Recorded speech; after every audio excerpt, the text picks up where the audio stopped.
I think I've got to give Garfield and Dumont and Farnham. I've got to give you like hosting privileges that you just can come straight in. No waiting room for you guys.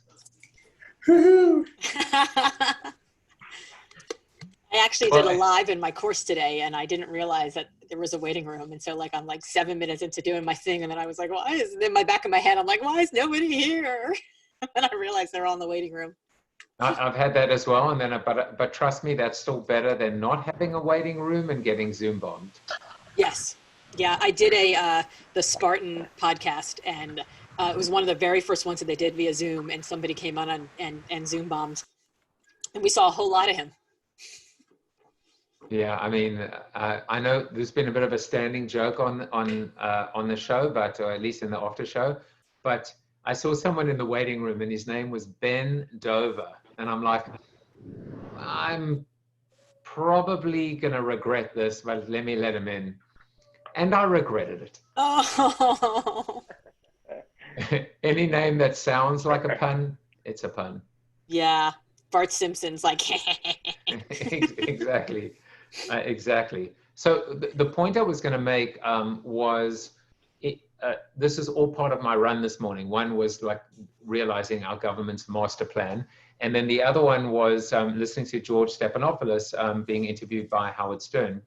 And the one thing that like it really hit me is that, you know, sure, there's an art and a craft to being able to cram everything into a 3-minute interview, because George said most interviews are 3. He did one last week, I think, or this, or well, it's an old interview, but the week before with Joe Biden, and that was 7 minutes or maybe 9 minutes.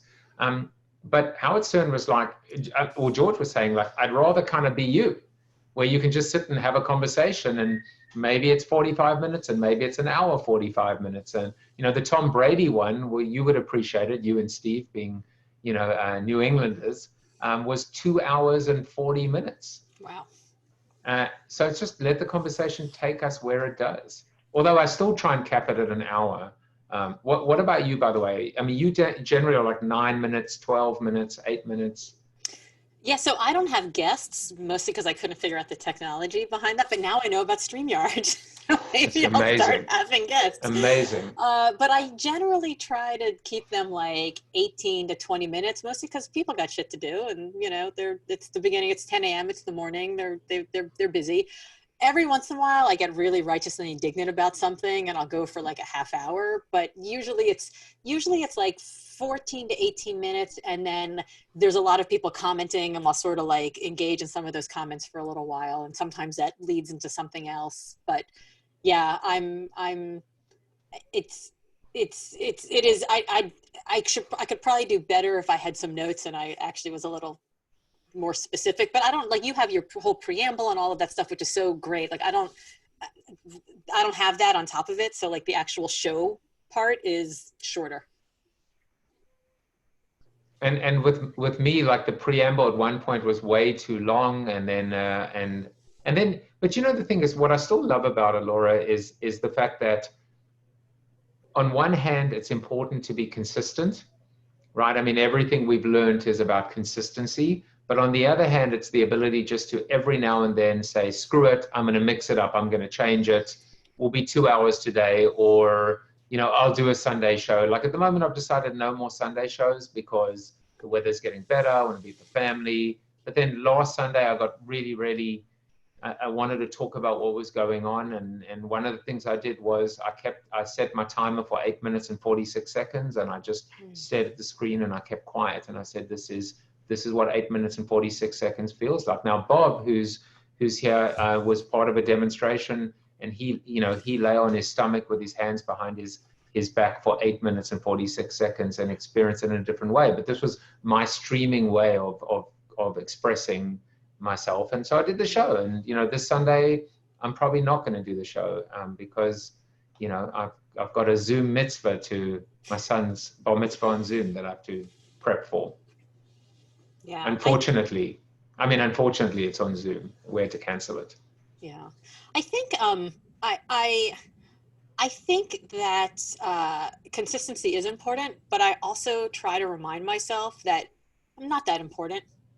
like nobody's days like, you know, are made or not made if I don't show up. And I think I don't know. I'm trying to not take myself too seriously, but you have like an actual setup. Like you have like Corona TV. Like I just sort of show up on live, and I know Steve every day. He'll text me. He'll be like, "Great show today," and I'm like, "Show?" Question mark. Like it's like what? And so I know he's like Look at trying this to rig. plant it. Yeah, I know he's trying to Look at plant it this in my rig. mind that I should be doing a show. I know, Steve. I know what you're doing. I'm trying, but I'm trying. You know, I think I was thinking actually about stopping it at the end of May, and then Black Lives Matters and George Floyd and all that. And I was like, I have things to say. I want to keep talking. And now I'm like, well, maybe if I keep going, maybe I'll start doing a thing where like a couple times a week I bring on a guest, and then we do, you know, I have like segments that are about certain things. So I'm actually creating something. And then I think maybe I'll move it to YouTube, or I'll put it on my author speaker page. I don't know. I don't really know quite what to do with it, because I'm actually kind of surprised that people keep coming back. I've made my prediction, and it's out there, and you know, so let the chips fall where they may. I don't know if someone's. Oh, there you are. I was just going to say, Lara, I'm not telling you that you need to make this into a show. It is already a show. It is a show. It's appointment TV. So Carol and I go out on a walk. We're walking the Arboretum, and I know people run and they listen to podcasts, but I turn on my phone and I listen to, listen or watch you or Chris Brogan, depending on what's going on that day. Yeah. And so I just know it's at 10. It's great. And so it's already a show.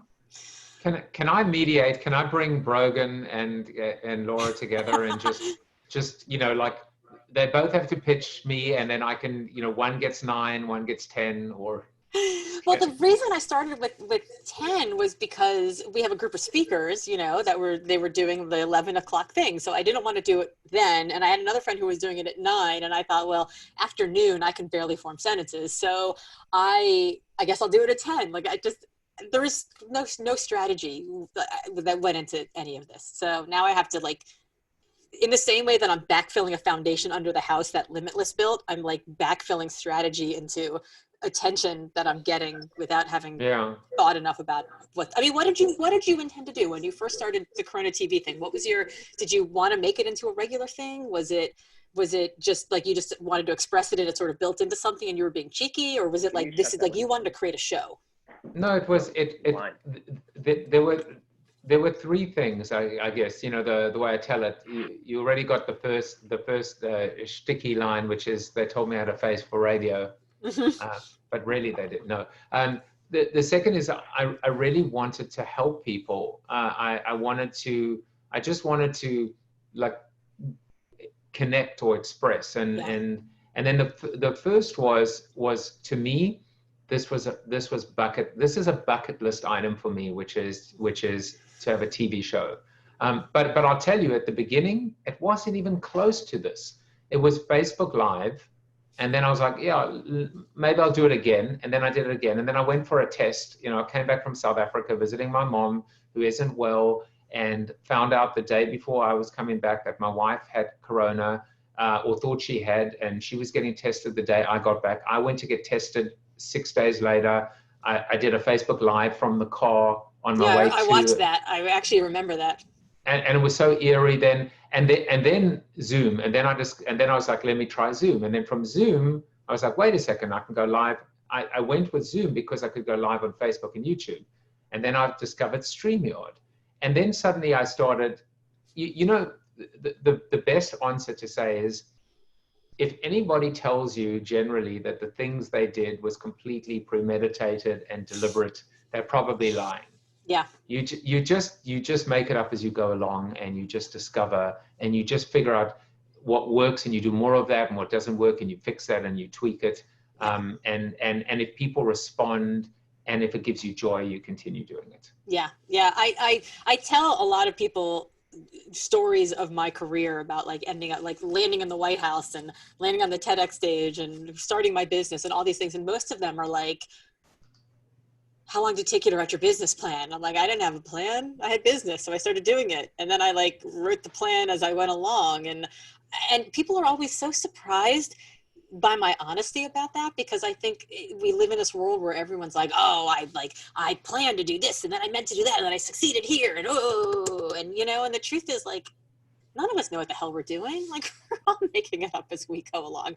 Just some of us are willing to admit it. That's all. And like, every time I have a plan and I go this way, what I learn on the way to getting there is that I actually want to be over here, or maybe over here, or maybe over there. And so I don't know. I think anyone who tells that they had a plan and they executed from the start, what my headhunter brain hears in that is they don't learn because they're not listening along the way for the lessons. That's what I hear. So I don't ever consider that to be a complimentary thing people say about themselves. I mean, that is what I now call a Corona bite, what you just said, because that's a small piece of content that then goes on Instagram, that then gets a lyric and a caption using subtitle. No, I'm kidding, but forgot that this was being recorded. Well, you haven't said anything that you're going to regret or will be used against you in a court of law. Well, there's a first time for everything. No, but it's a brilliant quote, because I mean there's a counterpoint to it, which is there are some people in life that always knew what they wanted to do from day one, and they went out and they did it and they got it, and that's amazing.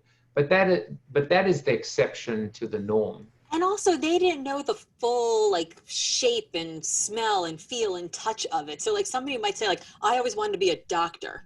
So they went out and they became a doctor, but they didn't understand until they went to medical school what kind of doctor they wanted to be. Or if they knew what kind of doctor they wanted to be, maybe they didn't understand what types of patients they enjoyed treating. And maybe they didn't understand that the going out and treating those kinds of patients as that kind of doctor would introduce them to this sort of nonprofit where they could give back in that kind of way. Like, I don't think any of us know the whole plan, right? I mean, like we always say, like it's written in the book, be written in the book for the next year, but you got to make your own luck, right? Like I don't think that we are put on this planet and everything is already written for us and there's nothing we can do. Like, we have agency. We all have the ability to grow and to learn and to change and to evolve. And I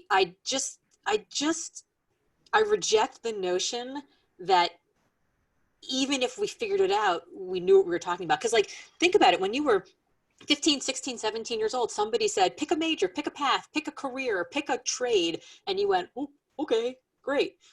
And you did it. But like when you were 15, 16, 17 years old, you literally did not have a frontal lobe, like the part of your brain that helped you make good decisions, like good logical decisions.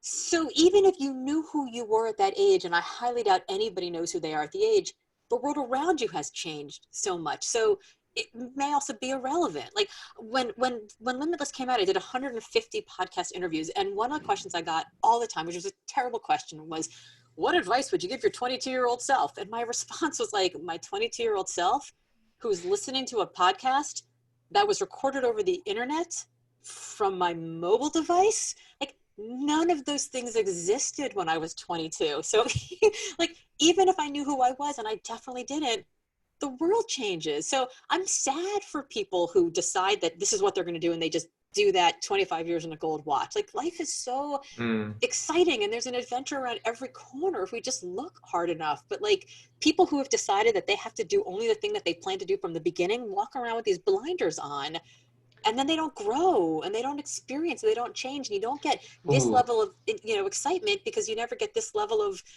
trying to reinvent. As you said that, I just suddenly like, I think we work well together, because I had this thought, which is, that's the wrong question.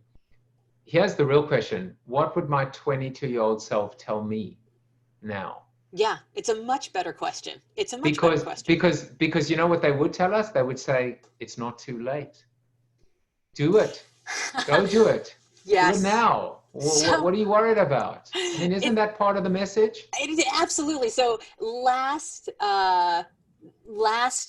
May, or 2 years ago in May, I was sitting in Dallas in this beautiful auditorium at my niece's high school graduation. Oh my God, she just graduated from college. So 4 years ago, I was sitting in Dallas, and the principal was going on and on about like, congratulations to our graduates. These are the best years of your life. The future is yours. Everything is wonderful. You have so much promise. Great. And then like you go and you like, the world kicks you in the teeth over and over and over again, right? And then when you're 30 or you're 40 or you're 50 or you're 60 or you're 70 and you want to change and want to reinvent, you forget that you're still full of promise and that the world is still yours. And like, why are we reserving this message only for 16, 17, 18-year-olds who frankly don't even know what to do with it? Like, I think we're all in this moment. Like, I think we should all get that graduation speech every year. Like, we're all in this moment. We're like, go out and live. Like, suck the marrow out of life and spit out the bones. Like, why just live in stasis? Like, you get one big juicy life. Like, live it. I have to say, why are you so quiet, everyone? But Bob just typed what he should have said, which is youth is wasted on the young. Yeah, are people normally quiet, or am I just talking too much? No, I don't know. I don't know why. No, well, I tell you what Steve Garfield's thinking, which is this is exactly why I like the Zoom after show and why he should post it every day. That's what Garfield's thinking. I know that much. That's right. Those are my exact thoughts. And he's like, told you so. So I was thinking that, like, some people think it's too late for me to start. It's like everybody else is on YouTube and I missed it. And I remember there was this one kid when we started video blogging, he joined the group and there was no YouTube, and he came into our little YouTube group talking about how to make videos online. He's like, I feel like I've missed everything because all you guys have already been doing it for a year. And I'm just learning, and YouTube hadn't even happened yet. So it was a perfect time for him to start. And so now is the perfect time for anybody to start, because look at all the new opportunities there are. You could jump on TikTok. You could still go on YouTube. You can go on Zoom, and you know there are things being created every day that you could be, you know, the star of if you joined and then you started a show. Carol just said hi to you. So the Carol bomb. Let's see a Carol bomb. It's the Carol and Steve show. So on this after show, we'd like to say hello, Carol. Hi, Carol. I'm on a call. My favorite is like the Carol bomb. In every video, there's always Carol in the back like this. It's like an elf. It's like a Hitchcock thing, or cameo. You know. Yeah. No, but it's so true, and I'll tell you that. I had a channel on YouTube, but I've never done anything, evidenced by the fact that even now with Corona TV, I've just under 300 subscribers. I know that number is nowhere where it could be or should be or needs to be, but I'm also not worried. Look, if people are going to judge me or judge the show or judge my content or my character or the potential, then let them, because there's nothing I can do to change that. But every day when I see another subscriber, every day, every other day, and I know that this is the marathon, this is the endurance, this is the put in the hours, do the right thing, and love what you do. And hopefully, and by the way, success is not a guarantee at all. You know, so in some cases, we almost feel like a life passed us by. No, it didn't. It just might mean that you might have to take a different route or work a little bit harder. But if you want it badly enough, you go make it happen. Yeah, and I think we all go into something thinking that success is going to be one thing, and in the exploration of it, we realize that success is different. Like, you know, some people might say the number of YouTube subscribers is how you rate success, and some people might say the level of guests you have is how you rate success, and other people might say the depth of conversation that you have is how you might rate success. I mean, everybody's going to rate it totally differently. So I think it's like, I ran my very first mile of my life when I turned 39. Like, I had never done anything athletic at all. And people who know me now know me as like marathon runner, competitive rower, all this stuff. And it's still to this day, like when the coach, well, it's not happening now because we're not rowing, but when the coach would come up with this boat right next to, you know, our shell, and he'd be like, okay, athletes, here's what we're going to do on the next piece. I'd be like, he's talking to me. He's calling me an athlete. Oh my God. It's not like it's not too late. Like, imagine, like, I think about the multitudes that I have found within me here in middle life. Like, look at Steve's mom, right? Like, it's not too late. Like, she's blogging. Like, are we supposed to just like roll over and die? Or like the person you got to be, but by the time you're 30 is who you are for life? Like, we know sunk cost is bullshit. Like, why are we applying it to our lives? It just makes no sense to me. I ran my first mile last month, thanks to Laura. Yes, you did. I know you've done what do you call the challenge? The Mirth Challenge. It's been amazing. And I've been, and I hit last month, which would have been May, 50 miles. And the last time I hit 50 miles in a month was October 2016, before I ran the New York Marathon, which, by the way, I also thought I've run 2, Laura, and I never thought I would ever run a marathon in my life. And this time I don't think I will run another one, just with dealing with like getting old and issues. But I'm okay. Like, I found there's just the gift of being able to go out and run 4 miles 3 times a week. It's just like, and listen to Howard Stern and Tim Ferriss, and it's just been great. Yeah. I did a sit-up this morning. Oh, well. You also came up with a fantastic, I love that line. The best time to plant a tree was 25 years ago. The second best time is today. Beautiful statement. I love that. Where's that from? Google. No? No, I don't remember actually where. It's from Steve's walk through the Arboretum. Could be. Could be. So does anyone else? So I will wind this down. Unlike yesterday was unwieldy. Yesterday was just out of control, because we had Jan, who's one of our regulars, who got so, I guess, engaged with Richard. It was just the most amazing conversation. I was like, well, I got to go out and take a call. So I just left everyone for like 20 minutes and came back, and they were still going. This one I'm closing down in 5 or 6 minutes. So does anyone want to say anything? Larry, Joey, Wayne, just very briefly, a question or a comment. I enjoyed it, Laura, and show your work. Well, something I will always remember, because that's exactly it. I think any leadership, coaching, headhunting, any of that, if you prove to someone some of the battles you went through to get someplace, that's wonderful, because then they're like, oh, okay, she's real, dig her, I will listen to her. You become implicitly trusted. So thanks. I thought that was a really cool little nugget. So thank you.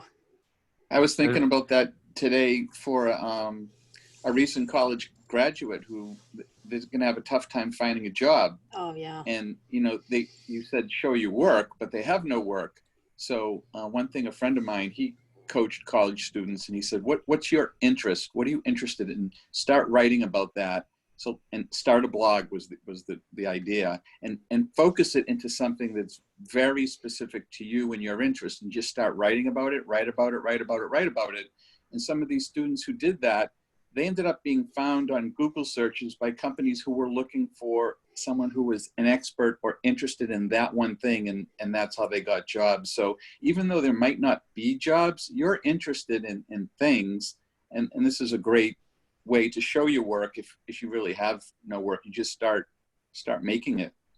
Yeah, my so the first book I wrote was about it's called Mission Driven, and it's about going from corporate to nonprofit work. And the way that I wrote that book is because I got a phone call from Kaplan Publishing one day, and they said, hey, we're doing the series on changing your career. We want to do one about going into nursing, one about going into teaching, one about going into nonprofits. Would you write the nonprofit one? And I was like, I'm sorry, is this a crank call? Like, I thought it was my brother-in-law crank calling me. And she was like, no, we found an article that you wrote, and you know what you're talking about. We want you to write it. So I wrote an article that was literally 3 paragraphs long that I put on my own website, and they did a Google search and they found me. So I was like I'm like a television self-referential head. Like, I am the expert on this thing that I just told you I'm an expert about, that I put on my blog because I'm an expert. See, I'm an expert. And it turns out it's a good thing I knew what I was talking about and had, at that point, 15 years of experience doing the work. But like you said, Joey, it's like, it's showing your work. It's showing it's once they found that, then they looked at the rest of me, Steve. It's, writing about this thing that I care about, because once they saw that I wrote this, once they found me, then they dug into the rest of the work that I did. And they were like, oh, okay, she's legit. Right. So they called me up, and I randomly got offered a book deal. because of that. And it wouldn't have necessarily been the book that I would have written if I were to write any book at all.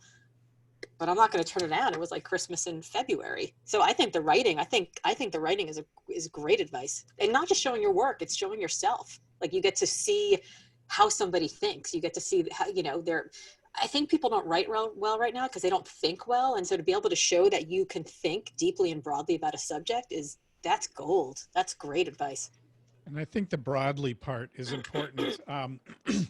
Having so many life experiences that it sort of enhances who you are, as opposed to the person who worked at McDonald's and I do whatever. That's not a terrible job, but if it's a job that you take and you, like you said, and you take it for 25 years and you get the gold watch, I don't know if you can really pivot and deal with life experiences that come up. I don't know if you can do that if you just have one job. Yeah, so part of my practice also is working as an executive coach, and every once in a while, and usually my clients all come to me because somebody else referred them to me, somebody who's worked with me, or they've seen me on stage or read my books or something. But every once in a while I'll get somebody who finds me on Google and they'll call me up and they'll be like, well, what's your certification? I'm like, I don't have one. Well, what's your curriculum? I don't have one. Well, what's the coursework? I don't have one. And I'm like, here's my entire pitch. We talk and you get better. And they're like, wait, but how does that work? And I'm like, we talk and you get better. We get on the phone, you tell me what's going on, we spend 45 minutes, we dive deep into it, I ask you difficult catalyzing questions, and at the end of it, you have things to do, and I give you a lot of homework in between. And they're like, yeah, but how does that work? I'm like, if I just took this curriculum and I plopped it on you, it would be like 25 years and a gold watch. Mm-hmm. But I take all of this. It's like at the end of the course, I'm going to ask you, are you better? Do you feel better? Did you get better? If the answer is yes, great, you can pay me. And if the answer is no, then still pay me, but go and say bad things to people on Google. Tell me. What I do is I say, I demand that my clients hire me for a minimum of 3 months because I don't want to be hired just enough to be dangerous, not enough to be effective. But I tell them that if we solve their problem sooner, I'll fire them and I'll give them that money back, because I don't need them to get on the phone and like blow smoke up my ass and tell me I'm helping them when I'm not. So I had a woman who was a CEO of a Fortune 100 company, and we got on the phone, and the very first call we had was about imposter syndrome. And I was like, and I'm not speaking out of school. She's written testimonials about me, which talk about her imposter syndrome. And we got on the phone and we had this whole conversation, and then we hang up. And then the next week she calls me and she's like, I don't know what you did to me, but you cured me. I went and I gave this whole thing. I gave this presentation. It was amazing. I felt great. You cured me. And I was like, great, you're fired. And she's like, no. I have so many more problems. So no, I'm not an imposter anymore, but my narcissism is So but it was really funny. Yeah. Anyone else want to just say something quickly, because I'm going to go out and hang out with my youngest outside soon, and Sure. Garfield's already outside. What an incredible show! It's very real and authentic. Laura, I just wanted to say I'd never heard about you before, so I went and did what most people do and did a quick Google search, which can be quite dangerous because I'd heard about somebody yesterday who erroneously was sharing their screen while trying to Google search somebody that they were in a Zoom meeting with. And shared it with the entire meeting. I'm proud to say I'm your 4,870th Twitter subscriber. Cute.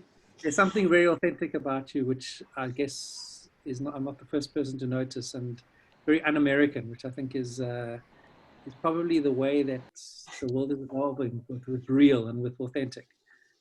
So congratulations, great show, Joe. Thank you. I think I've known you for more than all the people on this Zoom message put together, but this Corona thing is really growing a life of its own, and may it only continue to become more and more successful. Thank you, Larry. And I'm going to take this opportunity to just do a quick Google search of,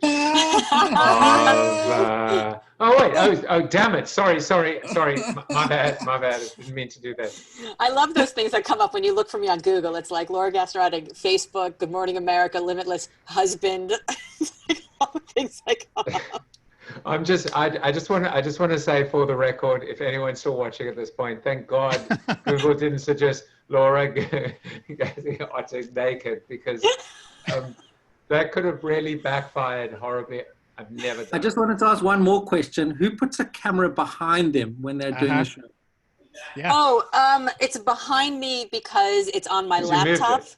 Yeah, it's on my laptop that I usually I just sit at my desk and use, because this whole setup is too hard to take down. So I just turned the camera around because I thought it would be fun for people to see.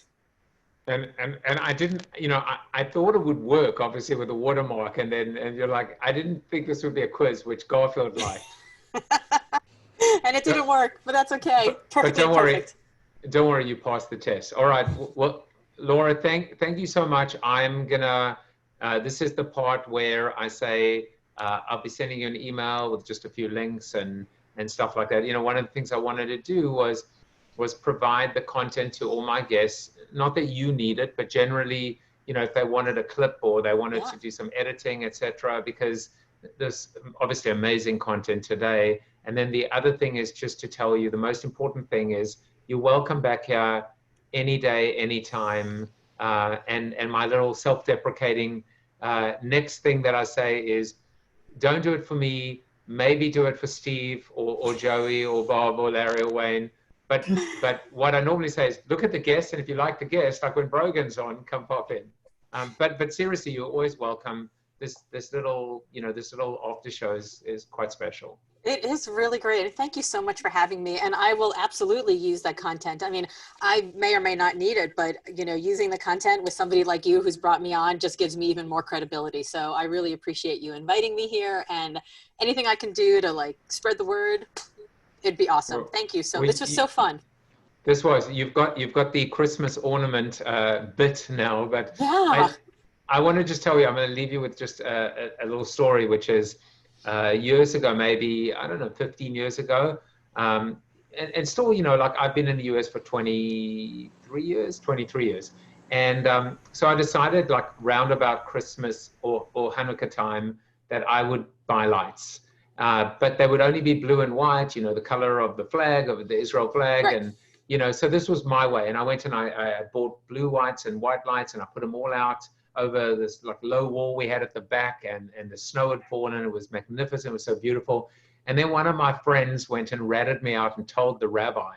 Oh. And I got this irate call. I mean, it was all in, it was all in good fun. But he's like, what the hell are you doing with Christmas lights in the back? And I'm like, who told you? He's like, they better be moved tomorrow. But I mean, I eventually removed them. But now they're in the attic somewhere. But it was just a little funny story of how I got ratted out by one of my best friends, who took glee and joy in telling the rabbi on me. Well, if you're still doing the show in December, you can hang them all up behind you. I will be doing the show in December. I hope you are too. Yeah, no matter where we do it from. Thank you. And cocktails, and we'll do a birthday. Well, listen, you can come back anytime you want. We can do the cocktails anytime you want. But let's make a commitment to each other that at the very latest, by your 50th, we have cocktails, hopefully in the real world together. Yes, by the very latest. All right. Well, guys, have a wonderful weekend. Thanks, everybody. Thank you. Thank you.